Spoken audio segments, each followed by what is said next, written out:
তিনবারের প্রধানমন্ত্রী বেগম খালেদা জিয়া। কাঁদছে না মানুষে? বলেন বলেন, কাঁদে নাই? যে দলের করেন না, আমি যে দলের হই না কেন, সত্যটা বলতে সমস্যাটা কি? একজন নারী, একজন মহিলা। কিন্তু আমি আমার অঙ্গন থেকে বলতেছি, আমরা আলেমুল আমাদের একটা মন্তব্য হলো, আলেমদেরকে সে কখনো গালি দেয়নি। বলেন, তার জীবনে আমি কোনো একটা কারণে আমরা আলেমদের একটা দল, তার সাথে আমরা কোন সামান্য অল্প কয়েক সময়ের জন্য কথা বলার সুযোগ পেয়েছি। কি সম্মান দিয়ে কথা বলে আলেমদেরকে। সে তার রাজনৈতিক জীবনে প্রতিপক্ষ আলেমরা তারে গালি দিলেও, আলেমরাও তারে গালি দেয় নাই, আলেমরা কখনোই গালি দেয় নাই।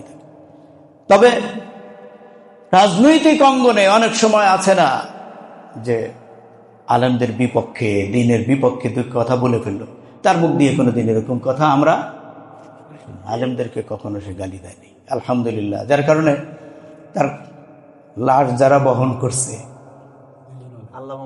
আর বলেন না, তার লাশ বহন করেছে আলেমরা, ঠিক আছে কিনা? আমাদের মামুন ভাই, মামুনুল হক সাহেব, মিজানুর রহমান আজহারি, এই মানুষগুলো তার লাশ, ডক্টর আহমদুল্লাহ সাহেব আলেম। আমার বন্ধুগণ, এমন জীবন তুমি করো হে গঠন, মরিয়া হাসিবে তুমি কাঁদিবে ভুবন, ঠিক না? এমন জীবন তুমি করো হে গঠন, মরিয়া হাসিবে তুমি কাঁদিবে ভুবন। আমরা দোয়া করি, কারণ রাজনৈতিক বিশাল জীবনে ভুল ত্রুটি হতে পারে, আল্লাহ তাকে যেন মাফ করে দেন, মাফ করে দেন। আমরা তো দেখেছি অনেক নারী আলেমদেরকে গালি গালাজ করে একদম তাবা তাবা করছে, আছে না এরকম? অনেক গালি আমরা শুনছি, আর কিন্তু ওনার মুখ দিয়ে শুনি না। এই জন্য আমরা আলেমরা, আমরা তার জন্য দোয়া করি, আল্লাহ যেন তাকে জান্নাতুল ফেরদাউসের আলা মাকাম দিয়ে দেন। অত্যন্ত ভদ্র ছিলেন, কখনো তিনি ইসলামের বিরুদ্ধে কোনো প্রস্তাবনা আসলে সাথে সাথে নাকচ করে দিতেন। এই বিষয়ে আমরা তাকে দেখেছি, আমাদের তো অনেক কথা তার বিষয়ে।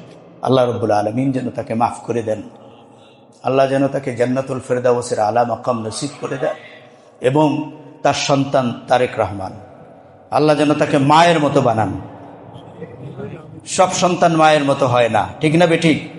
অনেক সন্তান আছে, মা বাবা একরকম, সন্তান আর একরকম। আমরা চাই মায়ের মতো হোক, অন্যায়ের ব্যাপারে, অন্যায়ের বিরুদ্ধে একদম সঠিক পথে থাকবে এবং আপোষ করবে না। আপোষহীন নেতৃত্ব ওনারই বলা হয় নাকি? কোনো আপোষ চলবে না। অন্যায়ের বিপক্ষে যদি আপনি আপোষহীন থাকেন, অন্যায়ের পক্ষে আপনি থাকবেন না, তাহলে মৃত্যুর পরে আপনার জন্য এরকম জানা যায় কত 200 লোক হয় নাই? হ্যাঁ,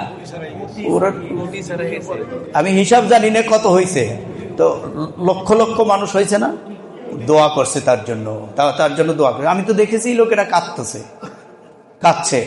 হাদির জন্য লোকেরা কাঁদে নাই? বলেন, কাঁদে নাই?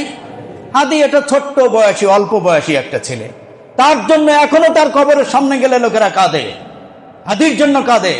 এজন্য আপনি এমন জীবন করে চলে যাবেন, লোকেরা আপনার মৃত্যুর পরে যদি কাঁদে, ওই কাঁদনটা হলো সনদ, সার্টিফিকেট। আল্লাহ রাসূল বলেন, এই কান্নার কারণে আল্লাহ তাকে মাফ করে দিবেন। এজন্য ভাইরা, আপনি আপনার জীবন, আমি আমার জীবন যেন এইভাবে গঠন করতে পারি, আল্লাহ তৌফিক দিয়ে দিন, আমিন।